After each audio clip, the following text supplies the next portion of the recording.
Welcome back to Tactical Insight, everyone. Arsenal did it, winning at Old Trafford 1-0 and taking it to the final day of the season. It means Man City will have been kept honest all the way, unless they slip up and we slip up. But the point is, we now asked the big question of them by going to Old Trafford, which I always felt was a hurdle that they had in the back of their minds. I think part of the reason they looked so relaxed in this run-in was because I think they were looking at us going, yeah, they slipped up against Villa and they still have Tottenham away and United away to come. But we managed to come through those. We managed to come through those in really good fashion. I mean, don't get me wrong, the performances weren't perfect. And we'll talk about that in this video. But the point is, we got the win, 3 points on the board, and we're going to keep City honest. They now have 2 games still to play, and we need one slip up to somewhat take control of this title race as we go into that game on Sunday. We're going to wake up as Arsenal fans on Sunday morning for the first time since, I think, 1990, I can't remember when it was, but for the first time in a long, long time, over 20 years, we're going to wake up on a Sunday, the final day of the season, going, we could win the title today. And that's crazy. Before we go into it all, this video is brought to you by eToro. Are you interested in investing but find it hard to make time with work, family and football? Then check out eToro, the app that makes investing simple and convenient for busy football fans like yourself and me as well. With eToro's user-friendly app, you can manage your investments on the go, get instant access to market data, economic calendars and trading tools to stay on top of your investment game. eToro is more than just an investment platform though, it's a social community.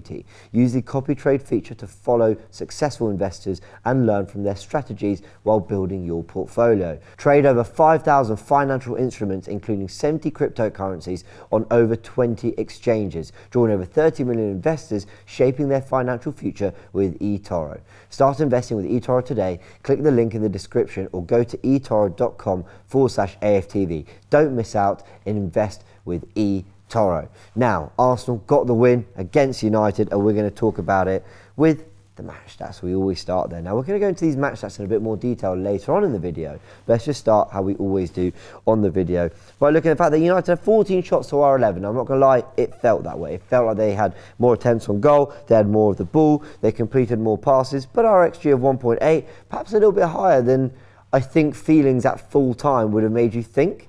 I said to the end of the game a little bit like, got away with that. But watching the highlights, consolidated the performance, wake up in the morning, I thought, no, we deserved the win. We had the better chances, and I think we executed the better game plan, though we still looked way off the tempo in a lot of ways. In terms of attacking stats, we had 13 deep completions to their 4, which I thought was interesting. They had way more zone 14 touches. It did feel like we were letting them get in and around our penalty area a lot more than I was certainly comfortable with. They had more high turnovers, and they had a better field tilt. Oh no. Field tilt, this stat that's kind of got a lot more recognition in, well, this season. And something that Arsenal have done really well in games is have a lot of the action played in the areas they want, which is our attacking third and in the opposition's half, Man United. Though did get the better of that, but the point is we got the win in the 3 points. 17 tackles then to our 28, 8 interceptions to their 5, 17 clearances and 11.2 passes per defensive action showed that we were still keen to engage on them a lot quicker than they were to us. They weren't particularly high pressing, nor were we, but at times we did try and deal with the danger. I don't know. I think we wanted to press at times, but they played out okay. And actually, we did then retreat into a shape in our half and still engage and make sure that when they got in around our penalty area, we didn't just always let the ball come into the box. We were making tackles. I mean, Jordan said on Forever Arsenal that we're very good tacklers, and he's right. We are a team that are very good at actually engaging into the opposition, winning duels, you know, the famous quote from Mikel Arteta. Now, when we're talking about the shape, we're going to go to the tactical pad in a sec, but I actually want to just start on some data I've got here around Thomas Partey, because he came in for quite a lot of criticism in this game for his performance. Now, let me say that I'm really, really happy we got the win and everyone played their part in some way. But the Thomas Partey discussion I thought was really interesting for this performance, because I think people were kind of talking about Thomas Partey not having the game on the ball people wanted, and I think that's true, but I think more importantly he didn't have the influence positionally he normally has. What do I mean by that? Well, let me take you to some data that looks at his numbers versus Man United, and as you can see we've got 3 rows here with his stats against United compared to how he ranked for those things, and then we've also got his last season per 90 for these particular stats as well. So let's break it down. He had a 92.5% pass accuracy against Man United. That wouldn't tell you he was sloppy in possession. That wouldn't tell you that was a player who wasn't, doing things on the ball you'd expect him to do in terms of executing passes. He actually ranked third for pass accuracy amongst Arsenal players, actually second for players that started the game. Jorginho came on and didn't give the ball away, but he only played like 10 minutes or whatever. That 92.5% is up on his 87% pass accuracy in terms of his per 90 average last season. If you look at his passes, pass accuracy in the final third, again 80%, ranking third amongst Arsenal players. We don't have a stat for last season for that because we've taken them from two separate sources. But when you look at these numbers here, you see that with 47 touches and 40 passes in the game, not only did he rank 6th and 5th amongst Arsenal players in the game against United for how much he was getting the ball and actually releasing that ball, but he also was way down on his average from last season, where he was averaging 82.17 touches per 90 and 71.95 passes per 90. He was way down on that. So for me, it wasn't so much execution in terms of when he did get touches or when he did get on the ball, what he did with it. It was actually more how frequently he was doing it. We couldn't really get him in the game. We couldn't get him into the areas of the pitch where he was able to be impactful, because actually he was maybe a little bit tired than we remember him. I mean, don't get me wrong, there were some sloppy moments in the game against Man United, but mainly it was actually to do with his positioning and his ability to have an impact on the game. That's what frustrated me. Now, if we just take it to the tactical pad and mark our stats, once again delivering some fantastic data. Now, what you got here is his graphic that he made, but we're showing you from the position of the attacking team. And Thomas Partey, number 5, right here. Let's show it in yellow, apologies. Here we go. Thomas Partey, right here, he's really close to Saliba. And he was for a lot of the games, getting between the centre-backs, getting between William Saliba and Gabriel to receive the ball. And Tomiyasu and Ben White were either hugging the touchline, Tomiyasu was inverting a little bit, and Declan Rice and Ødegaard were at times dropping into that space. But then you also see Martin Ødegaard right up here in that first 70 minutes, playing a lot of his football really hard at the pitch now. A lot of that will be down to the press. But it felt like there was a disconnect. We just clear this, we'll show it in red. It did feel to me like there was a real just gap in that area there. Areas that Arsenal are normally really good at getting the ball into, so that we can turn and play forward and spring passes from this area into our 8s, out wide, linking with the fullback, sometimes straight into the striker. So much has happened, especially last season, from Thomas Partey in that area, and we didn't have that in this game.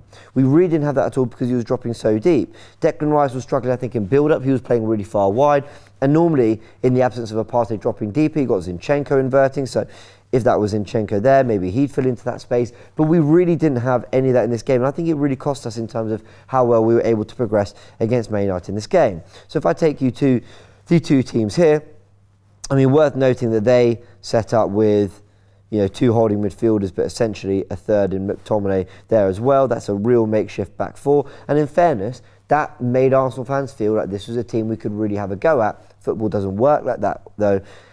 And actually, I think we were overcoming the whole can we win at Old Trafford in front of a crowd a lot more than we were sort of focusing on what was in front of us and actually the players and how we could really exploit them and cause these players problems. Now, we actually did later with the goal, but let's just talk about the shape in general first. So what I felt you had a lot of was Arsenal in possession looking something like this. White, Tomiyasu, Saliba, Gabriel, and Partey. If we just get a ball out, we give it to Saliba.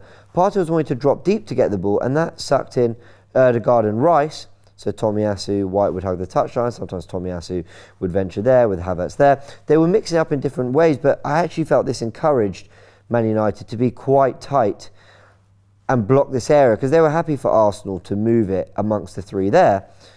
And Mainu and Amrabat could step up even more and tighten up this area of the pitch. And there was space in behind, but I don't feel we too often looked for that ball in behind. The one time we did was actually when we scored. So I just think the position of Thomas Partey there was a weird one for me. Now, was it a tactical thing because we wanted to maybe encourage Saka inside and get White on the overlap? We've seen that, for example, against... who do we see that against? We saw that against Bayern Munich. But to be fair, when we've done that, we've actually seen Ødegaard dropping a little bit deeper with Jorginho there as well. But Partey really in between the centre-backs was quite weird for me. So I felt as much as there were questions about his execution, what he was doing on the ball. I actually think just his position to try and receive the ball there and try and play through that, I think we really struggled to do that. What I really wanted to see, and look, we won the game. We won the game, so ultimately, who cares? To be fair, if you're watching this video, thank you. But it was just an observation as to why I think we were struggling to play through the lines. Arsenal normally would be a little bit more, to be fair, this season White has hugged the touchline more, but a little bit more either like this, to get Trossard in the pockets, to get Odegaard a little bit deeper. So, I don't know, Partey would normally almost hide between the two strikers, and maybe you got passing lanes through there. Or if you get, an inverted player like Tomiyasu a little bit closer with Trossard, Saka wider. But yeah, I don't know. It was further away from what we've seen Arsenal do in the last 2 years in terms of their build-up shape. That's for sure. We won. So ultimately, what does it matter? There were other things like Tomiyasu getting into a lot of these areas. I never felt he looked too comfortable in possession. Declan Rice was really far wide, so I felt when Partey was dropping deep, and you got sort of Tomiyasu and Trossard around there, it just felt like the midfield, as you can see as well with the average positions of Odegaard for those 70 minutes, it just felt like the midfield were really far away and we couldn't really get control of the game in that area. I felt like Mainu and Amrabat were probably quite happy with the job they did in midfield. So yeah, some questions there in build-up that looked a bit strange to me, but ultimately, who cares? We won the game. What do we want to talk about next? We talked about our shape. We talked about how it looked a little bit weird. Let's talk about the goal. Trossard's goal.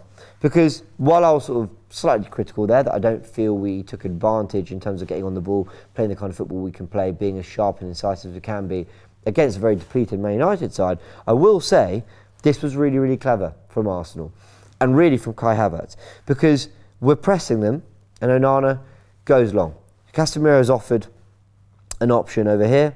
He dropped out to try give Onana an option. He's thinking maybe that ball might come out to him, but no, it ends up going long and Ben White recovers possession. So if we just clear all that now. Casemiro's so slow to move up the pitch and squeeze up, and Kai Havertz reads it brilliantly. He actually totally recognises, because you see him looking across, he sees that the onside line is there. So he just goes, oh, brilliant. Well, I'll hug back.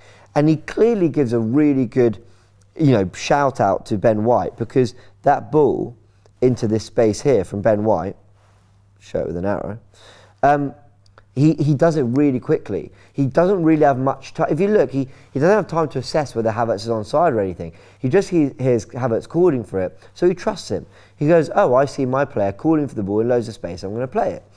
And then he does, and we execute it brilliantly. Casemiro at this point is having to get across because he's sort of recognised that he's played everyone onside, and it's that little drag back from Havertz that's really good. Evans gets across. As you can see, the ball behind, Evans is chasing back, but the defensive shape is a mess. Trossard is quite a way back behind Wan-Bissaka, but he has a real appetite to get in front of him. He drags it back, and there's Trossard. Wan-Bissaka ends up in the back of the net trying to block it. Casemiro not blocking this channel as well. I've got to say, I know that United fans are sort of defending Casemiro, saying it's not all his fault, and I hear that. They were quite blunt in attack, but the fact that he doesn't get across here, oh no, that's not what I wanted to do, but that's quite cool. I didn't know I could do that. There we go. I've learned something new. Let's do that again.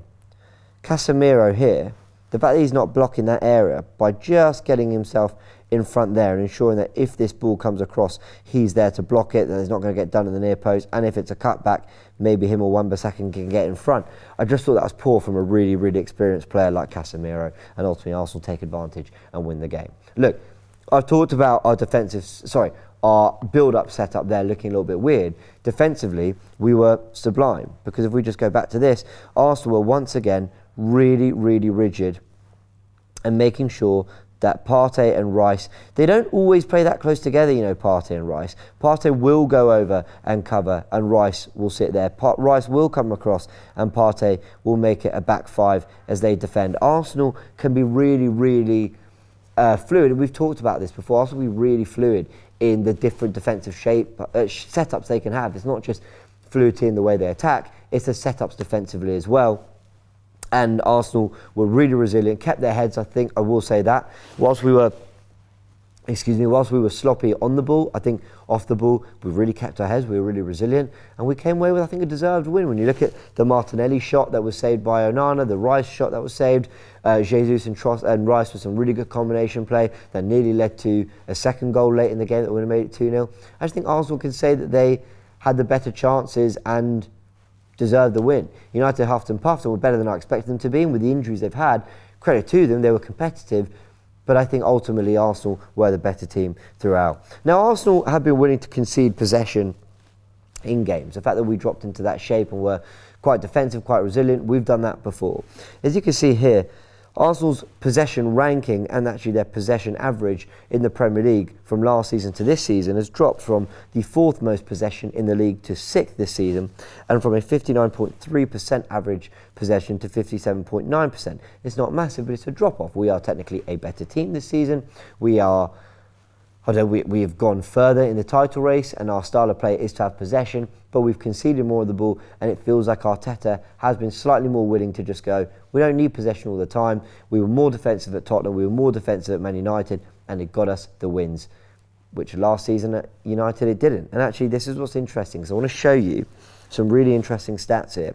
If you look at the last 2 Old Trafford trips, I've got here the 2 different trips and their match stats, but I haven't given you the scores of which one is which. You might know. In fact, I think I slightly gave it away at the start of the video, but doesn't matter. You can see that in one of the games we had less shots, we had less possession, but we tallied a better XG. In the other game we had way more shots, we had way more possession, and we still had a better XG than Man United, but as you can see here, we'll unveil it, United did win that game with less possession and less shots than they actually had in this game.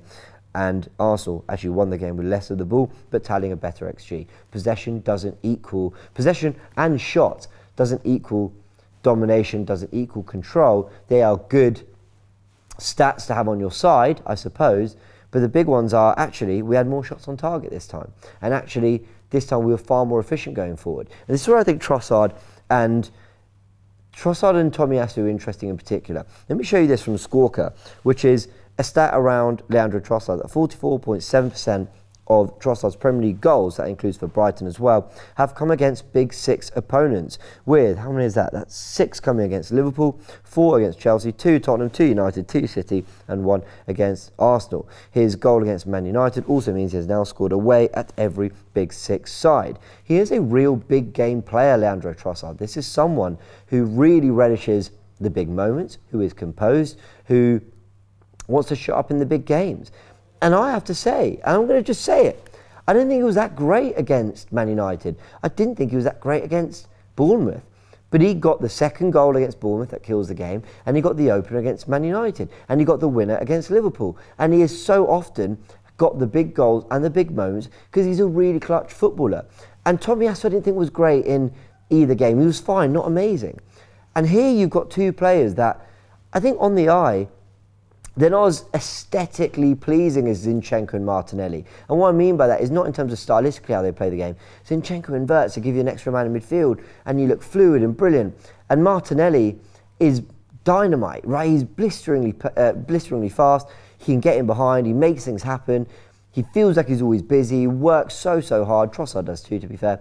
But Tomiyasu and Trossard give you maybe not so much what Zinchenko and Martinelli give you in between each box. Outside the penalty areas, they give you the one end to the other, that electricity, that fluidity, the things that get you off your seat. But Trossard and Tomiyasu are decisive players in either box. Tomiyasu from set pieces, defending them in terms of his one-on-one defending, in terms of his positioning, and Trossard in that when you put him near the penalty area, near goal, he's more likely going to ask a question of the goalkeeper, and he's certainly more likely to score than almost anyone in our front 3. And I think the efficiency that those 2 give you actually tell you that, you know what, we may not be as pleasing on the eye all the time, but when those opportunities come, when you need to defend your penalty area well, and when you need that goal, those 2 are going to deliver those moments more than other players in the squad. And I think that's what makes them really interesting. They're really clutch footballers. William Saliba is 2. Let's give you his numbers because we couldn't not talk about him in this video. With 99 touches in the game, he ranked first, 76 passes, 6 clearances, 4 tackles, and 7 out of 7 duels won. He ranked first for all those stats.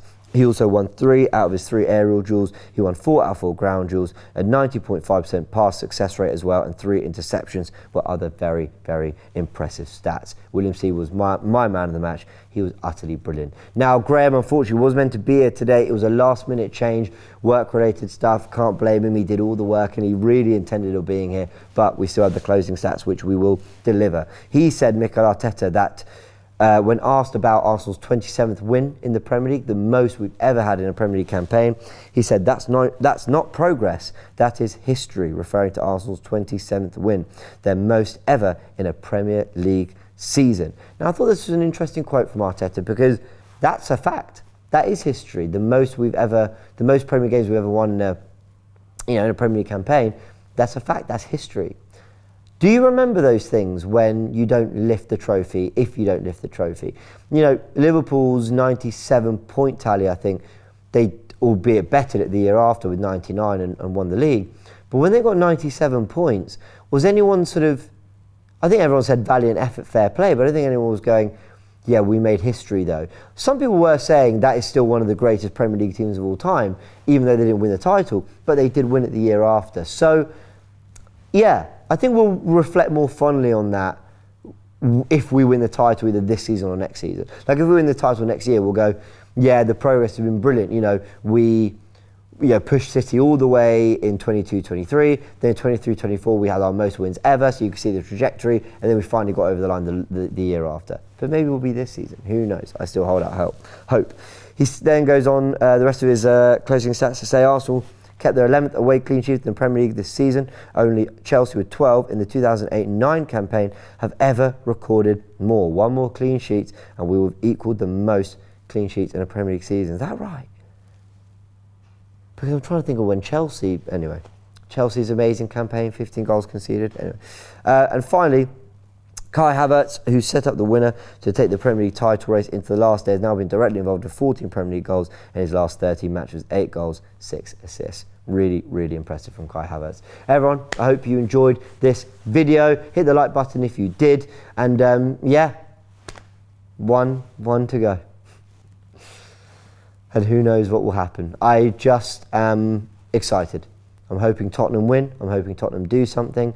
And West Ham, and otherwise let's just get our win, leave it all out there, and let's see what happens. We could be Premier League champions on Sunday, and that's going to be a good, fun, tactical insight. Never done one like that before. Hit the like button if you enjoyed this video, subscribe to AFTV, and catch you all very soon.